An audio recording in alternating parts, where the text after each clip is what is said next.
اعوذ باللہ السمیع العلیم من الشیطان اللعین الرجیم بسم اللہ الرحمن الرحیم صلی اللہ علی محمد وآلہ الطاہرین اللہم صلی علی محمد وآل محمد وعجل فرجہ ولما فرغت من ذکر المبنی علی الضم ذکرت المبنی علی السکون ومثلت له بمن وکم تقول جاءنی من قام ورأیت من قام ومررت بمن قام۔ مصنف صاحب آج فرماتے ہیں کہ جب میں فارغ ہوا مبنی علی الضم کے ذکر سے۔ مبنی علی الضم کیا تھا؟ قبل و بعد اور اس کے جو اخوات ہیں جن کو ہم نے گزشتہ درس میں ذکر کر دیا، اور ان کی جو 4 حالتیں تھیں ان کو بھی ذکر کر دیا۔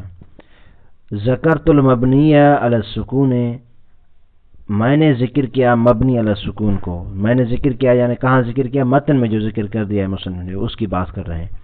ومثلت، اور ان کی مثالیں بھی دے دی، لہو اس مبنی علی السکون کے لیے، بے من و کم، من اور کم کے ذریعے، کہ مبنی علی السکون جو ہے اس کی مثالیں یہ من اور کم ہیں۔ تقول، تو آپ کہیں جاءنی من قام، رأیت من قام ومررت بمن قام۔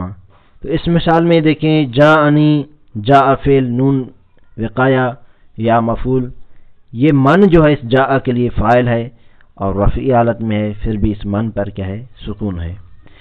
ورأیت من قام، رأیت فعل و فاعل، من یہ اس کے لیے فاعل مفعول واقع ہوا ہے، مفعول منصوب ہونا چاہیے، پھر بھی اس من کا اعراب سکون ہے۔ ومررت بمن قام، یہ مررتو کے بعد با داخل ہوا ہے من پر، پھر بھی یہ من کیا ہے؟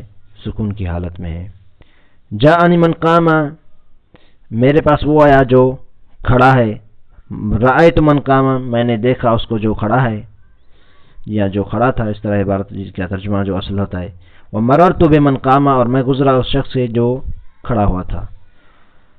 تو یہ 3 مثالیں پیش کرنے کے بعد مصنف صاحب فرماتے ہیں فتجد من ملازمۃ للسکون فی الاحوال الثلاثہ، آپ نے دیکھا کہ یہ جو من ہے یہ تینوں حالتوں میں، یہ جو 3 حالتیں، کون سی 3 حالتیں؟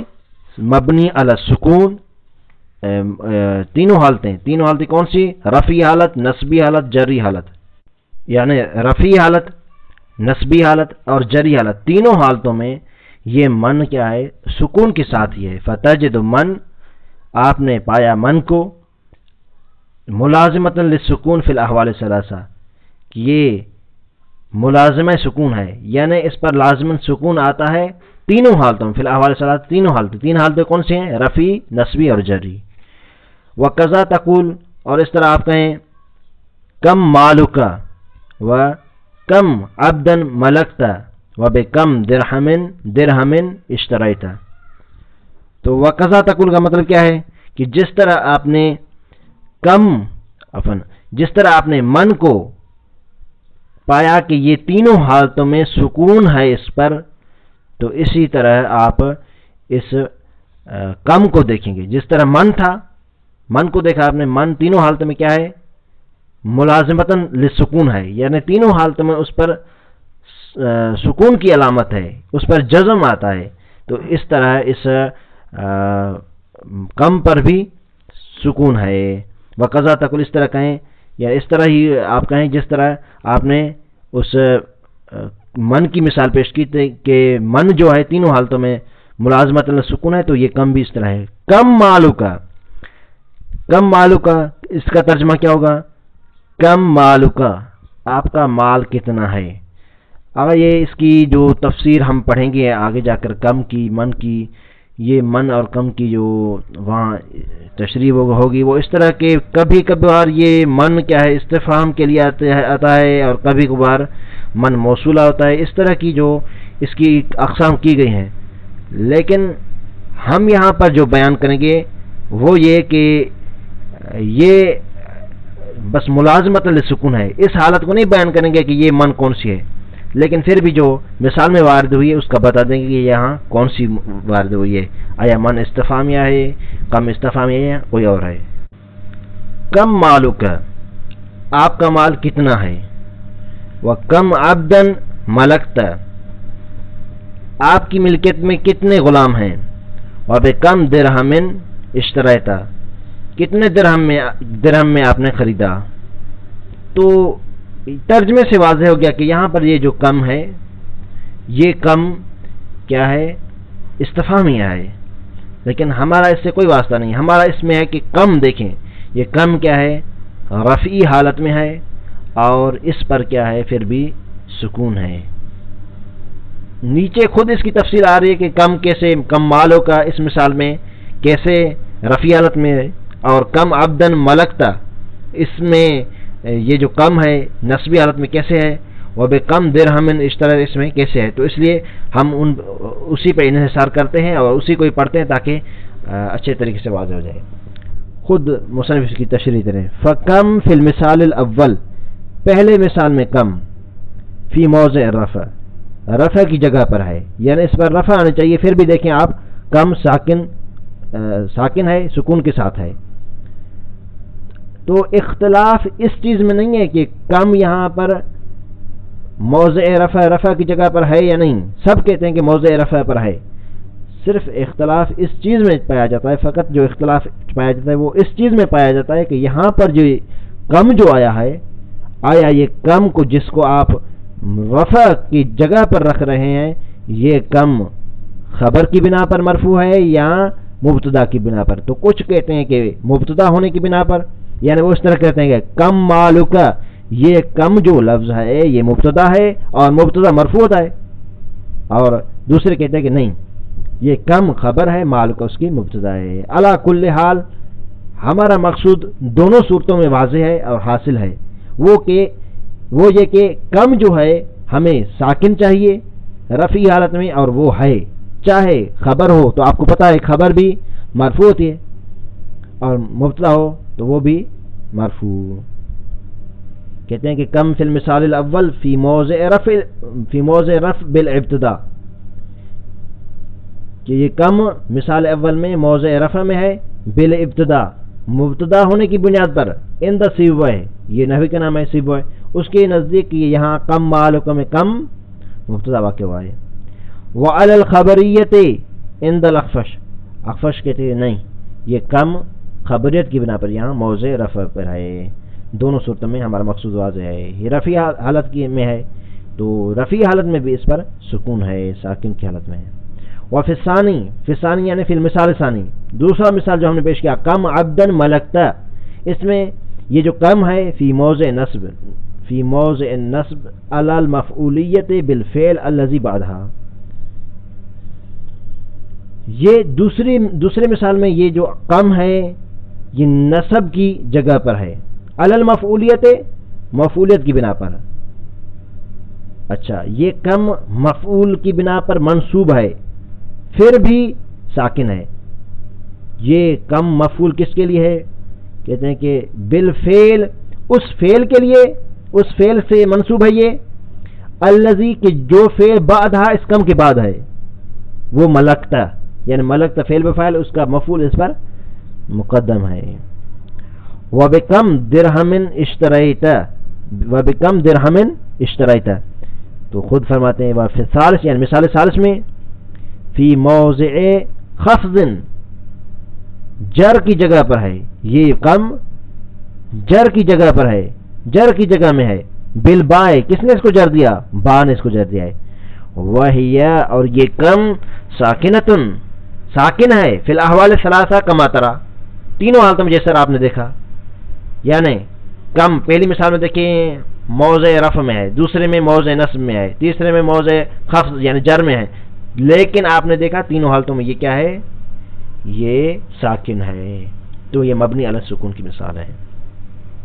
یہ دو مثالیں من اور کم ذکر کرنے کے بعد کہا کہ وَلَمَّا ذَكَرْتُ الْمَبْنِيَّ عَلَى السُّكُونِ مُتَأَخِّرًا، جب میں نے ذکر کیا مبنی علی السکون کو آخر میں، خشیت تو مجھے ڈر ہوا، من وہم من یتوہم، اس وہم کا ڈر ہوا کہ جو وہم کرنے والے وہم کرتے ہیں، جو وہم کرنے والا وہم کرتا ہے کہ انہو خلاف الاصل.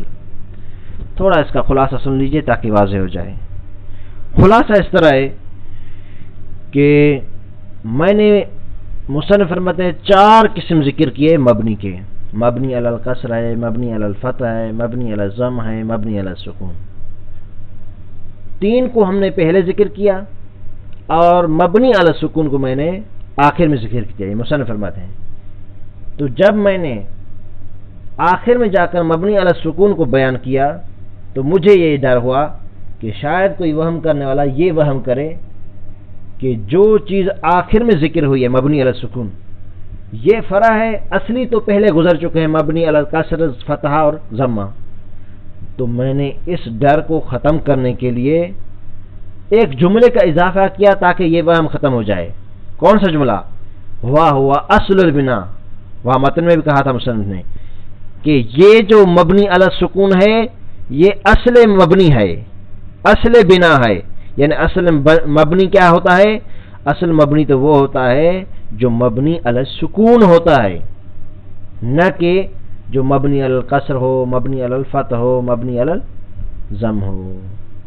تو یہ فرمانا چاہتے ہیں وَلَمَّا ذَكَرْتُ الْمَبْنِيَ عَلَى السُّكُونِ مُتَأَخِّرًا، جب میں نے ذکر کیا مبنی علی السکون کو آخر میں، خشیتو تو مجھے خوف ہوا، ڈر ہوا، من وہم من یتوہم، اس وہم کا کہ کوئی وہم کرے کہ انہو خلاف الاصل، یہ انہو کی ضمیر جائے گی مبنی علی السکون، مبنی علی السکون خلاف اصل ہے، یعنی پہلے 3 کوئی یہ وہم کر سکتا ہے پہلے جو 3 تھے وہ خلاف اصل نہیں تھے، خلاف اصل یہی ہے جو آخر میں ذکر ہوا ہے وہ اصلی تھے۔ اگر کوئی یہ وہم کرے فدفعت هذا الوهم بقولی، تو اس وہم کو میں نے دفع کر دیا، ختم کر دیا اپنے اس قول سے۔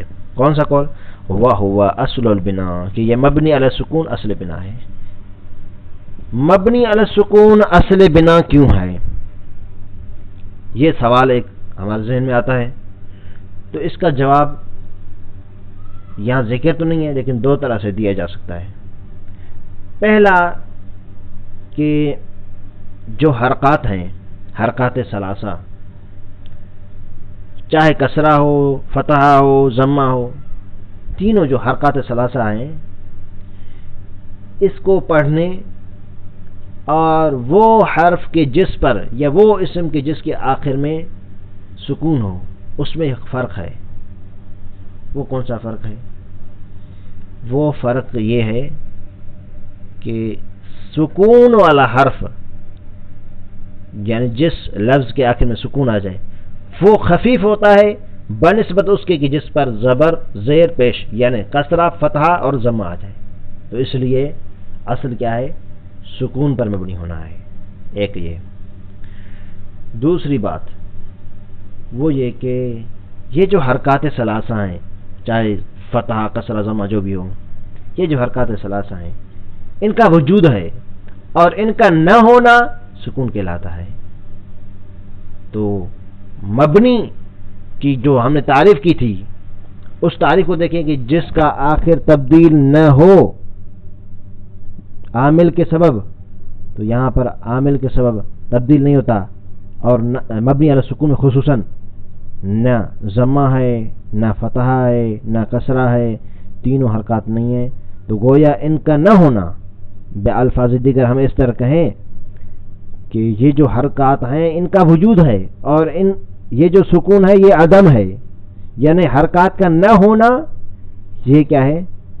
اصل بنا کی وجہ ہے کہ مبنی علی السکون 2 وجہ ہم نے بیان کی کہ مبنی علی السکون کیوں ہوتا ہے اصل، 2 وجہ، ایک تو سکون خفیف ہے، دوسرا یہ عدمی کہلاتا ہے۔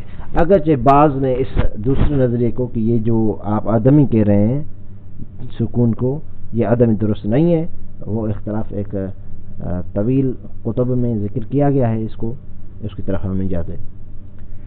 اس کے بعد جب ہم نے اس چیز کو ذکر کر دیا، اسم کے باب کو ختم کر دیا، مصنف آئے ہیں فعل کے باب میں اور فرمایا کہ وَأَمَّا الْفِعْلُ فَثَلَاثَةُ أَقْسَامٍ، فعل کی 3 اقسام ہیں۔ فعل کی جو 3 اقسام مصنف نے بتائی ہیں، ماضی، امر، مضارع، یہ 3 قسم ہیں فعل کی۔ اس سے پہلے کہ ہم ان کی اقسام میں بحث کریں، خود فعل کس کو کہتے ہیں؟ فعل ایسے کلمے کو کہا جاتا ہے جو دلالت کرے، فعل ایسے کلمے کو کہا جاتا ہے جو دلالت کرے معنی مستقل پر. یہ ہم نے ذکر نہیں کیا بلکہ آگے جا کر ممکن ہے کہیں پر مصنف ذکر کرے. فعل کس کو کہا جاتا ہے کہ جو معنی مستقل پر دلالت کرے اور پھر وہ زمانے کا محتاج ہوتا ہے. اس طرح کی آگے جا کر ممکن ہے تعریف کریں. تو یہ معروف مشہور ایک فعل کی تعریف ہے. فعل کی 3 قسم ہیں: ماضی، مضارع، امر، یا ماضی، امر، مضارع. مصنف اس بحث میں کیا شروع کریں گے، کس طرح سے اس کو تقسیم کریں گے، شروع کریں گے. یہ جو اقسام بنائے ہیں، کہتے کہ جیسے ہم نے اسم کی جو تقسیم کی تھی کہ اسم جیسے اقسام تھے اس کے معرب اور مبنی، تو ہم نے بیان کیا یہ معرب ہے، یہ مبنی ہے، اس طرح ہو تو معرب ہوگا، اس طرح ہو تو مبنی ہے. پھر مبنی کی اقسام بتائے. تو یہاں فعل میں بھی ہم یہی کریں گے، تینوں اقسام کو لے کر آئیں گے، چاہے وہ ماضی ہو، امر ہو، مضارع، تینوں کو لے کر آئیں گے. پھر یہ دیکھیں گے یہ جو فعل ماضی ہے آیا معرب ہے یا مبنی ہے. اگر معرب ہے تو کون سا اعراب، اگر مبنی ہے تو پھر مبنی کے 4 اقسام ہیں: مبنی علی الفتح ہے، مبنی علی الکسر ہے، مبنی علی الضم ہے، مبنی علی السکون ہے. یہ کس چیز پر مبنی ہے، تو اس لیے اس چیز کو ذکر کریں گے. اس متن کو پڑھتے ہیں. متن فرماتے ہیں کہ وَأَمَّا الْفِعْلُ فَثَلَاثَةُ أَقْسَامٍ. یہ فعل 3 قسم کا ہوتا ہے: ماضٍ، فعل ماضی، وَيُعْرَفُ بِالتَّاءِ التَّانِيثِ السَّاكِنَةِ، اور اس کو پہچانا جاتا ہے تاء تانیث سے ساکنہ کے ساتھ.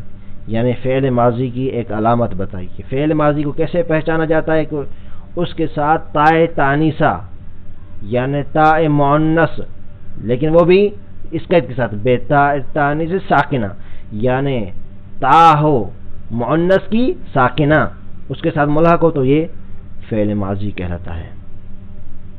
فعل ماضی مبنی ہے یا معرب، یہ سوال ہے. تو مصنف فرماتے ہیں کہ وَبِنَاؤُهُ، یہ فعل ماضی مبنی ہوگا علی الفتح، مبنی علی الفتح ہوگا، یعنی معرب نہیں ہے، مبنی ہے. اور مبنی بھی کون سا ہے؟ مبنی علی الفتح ہے. اچھا، یہ فعل ماضی مبنی علی الفتح ہے مطلقاً؟ کہتے کہ نہیں، 2 شرطیں ہیں.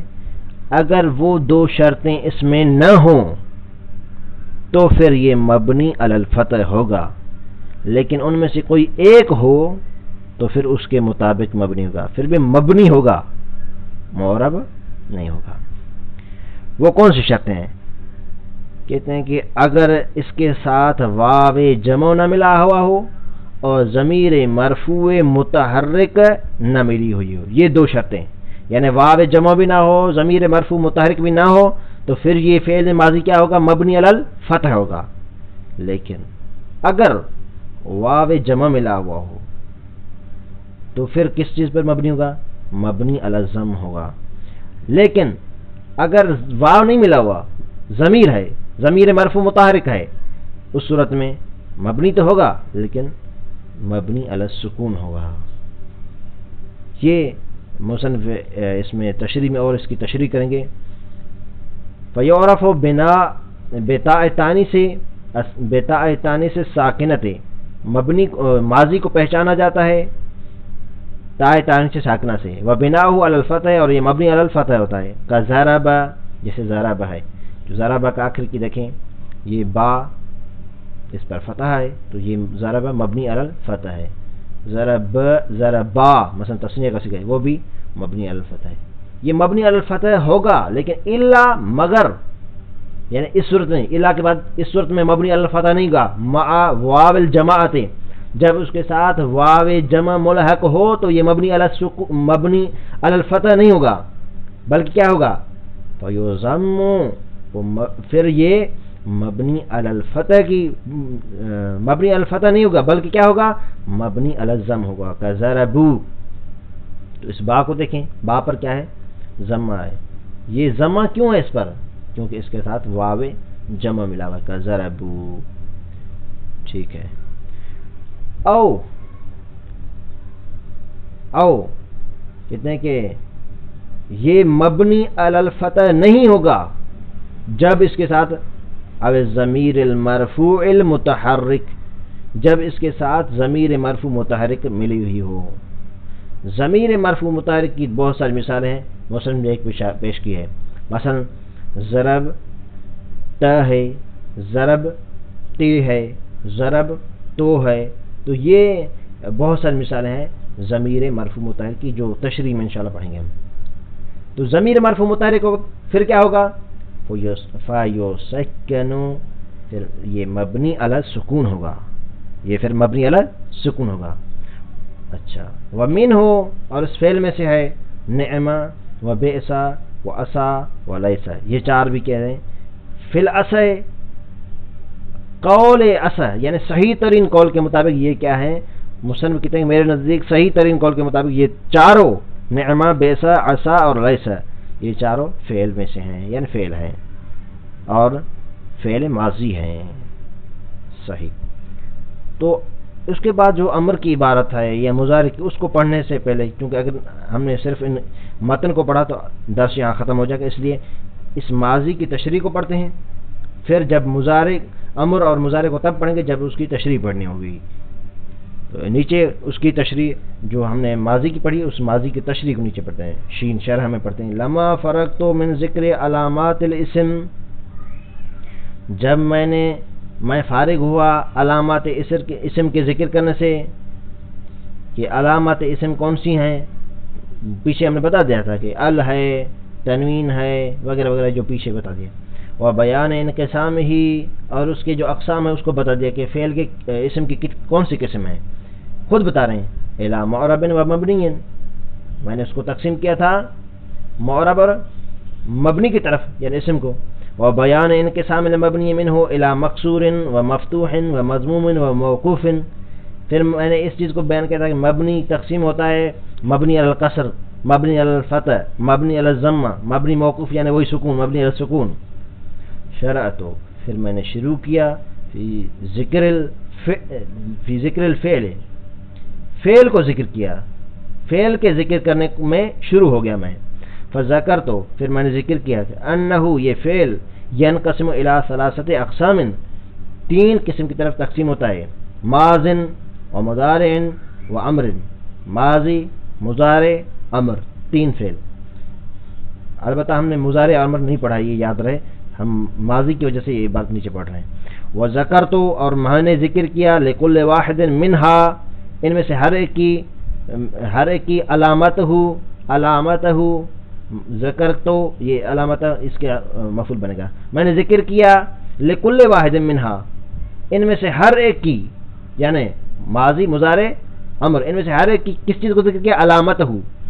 علامت کو ذکر کیا، نشانی کو، الدالت علیہ، جو ان پر دلالت کرتی ہے، مثلا یہ چیز ہو تو یہ ماضی ہوگا، یہ ہو تو مضارع ہوگا، یہ ہو تو امر ہوگا، اس چیز کو ذکر کیا، مطلب ذکر کیا جس کو ہم بعد میں پڑھیں گے۔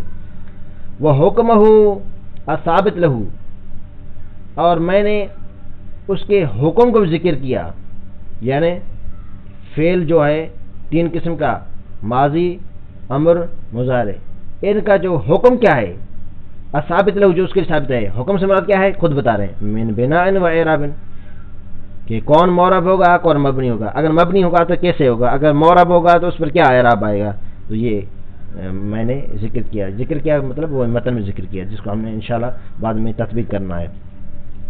وبدأت من ذالک بالماضی، اور میں نے ابتدا کی ان میں سے ماضی سے، یعنی ان تینوں میں سے ماضی سے میں نے ابتدا کی۔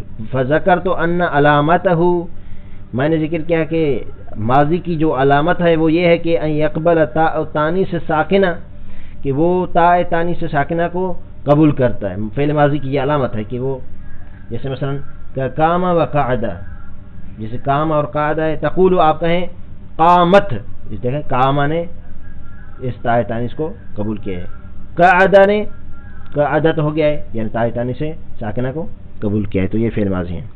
وَأَنَّ حُكْمَهُ فِي الْأَصْلِ الْبِنَاءُ عَلَى الْفَتْحِ، اور اس کا حکم اصل میں کیا ہے؟ مبنی علی الفتح ہونا ہے۔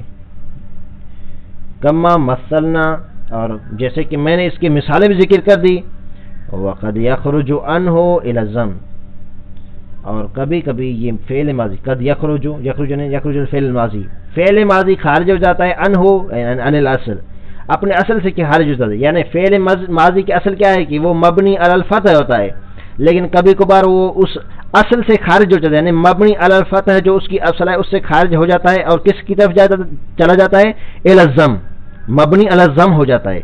وذالک، اور یہ مبنی علی الضم کب ہوگا، اذا اتصلت به واو الجماعت، جب اس کے ساتھ واو جمع آ جائے، کا قول کا کامو وقعدو، یہ دیکھیں کامو، اس کام کی میم پہلے تھا کام مبنی الفتح، کاما مبنی الفتح، لیکن جیسے ہی اس کے ساتھ واو جمع آ گیا، جس کو واو جماعت یہ کہتے ہیں، واو جماعت ایک ہی بات ہے، تو کامو جیسے ہوا واو جماعت یعنی واو جمع آ گیا تو دیکھیں یہ مبنی علی الضم ہو گیا۔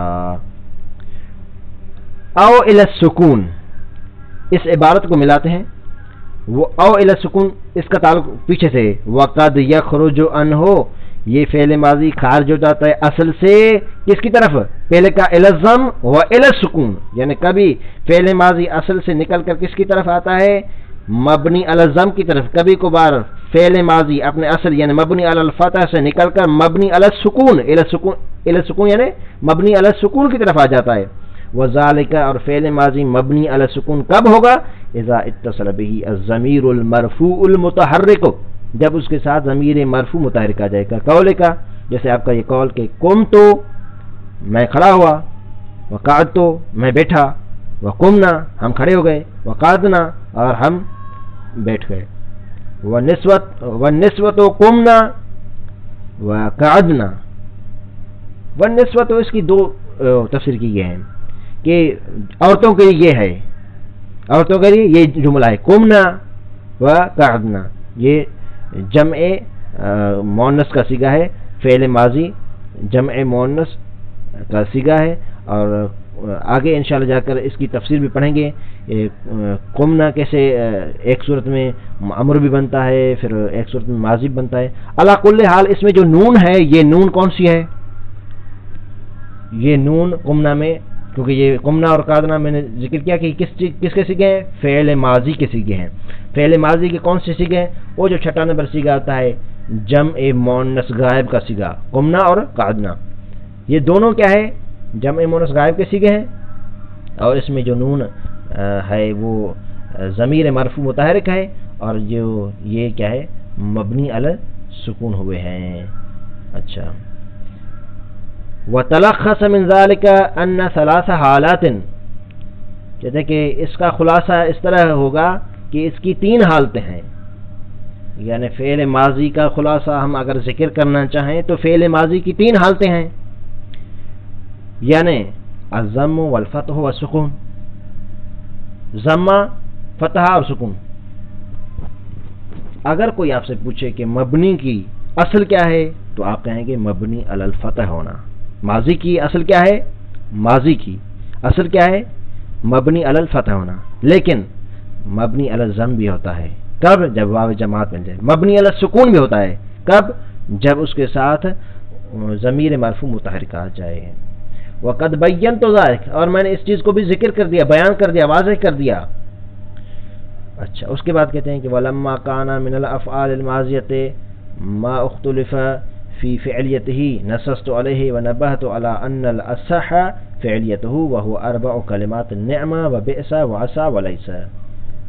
ولما کان من الافعال الماضیۃ، جبکہ افعال ماضیہ میں سے مختلف فی فعلیتہ، وہ کہ جس کی فعلیت میں اختلاف ہے، نصصت علیہ، میں نے اس پر نص لایا یعنی دلیل قائم کیا، حالانکہ اس کی جو دلیل آگے آئے گی، ونبہت علیہ، ونبہت علی ان الاصح فعلیتہ، میں نے متوجہ کیا، میں نے تنبیہ کی، علی اس چیز پر کہ ان الاصح فعلیتہ، صحیح ترین قول کیا ہے کہ وہ فعل ہیں، وہو اربع کلمات، وہ چار کلمے ہیں، نعمہ و بئس و عسا و لیس، یہ چار کلمے ہیں۔ تو یہاں پر یہ اشکال ہو سکتا ہے کہ جب آپ کو پتہ ہے کہ یہ چار جو ہیں نعمہ و بئس و عسا و لیس یہ چاروں فعل ہیں، تو یہاں اربع کلمات یہ کہنے کا کیا مقصد ہے کہ چار کلمے ہیں، چار فعل کہہ دیتے آپ، تو اس کا جواب یہ ہے کہ ابھی تک اس کی بحث ہونا باقی ہے کہ یہ فعل ہے یا اسم ہے یا کچھ اور ہے. تو جب تک یہ طے نہیں ہو جاتا تو اس کو کلمہ کہنا درست ہے. کیونکہ اگر اسم ہو تو بھی یہ کلمہ تو کم از کم ہے، کیونکہ کلمہ کا قسم ہے اسم بھی، فعل ہو تو بھی یہ کلمہ کا قسم ہے. تو علی کل حال کلمہ کہنا ہے ان کو سب کچھ چاروں کو درست ہے، بنسبت ان کے ہم ان کو فعل کہیں یا اسم کہیں. آج کے لیے اتنا ہی کافی. وہ اما سے انشاءاللہ فاما سے کل سے پڑھیں گے. صلی اللہ علی محمد و آلہ الطاہرین.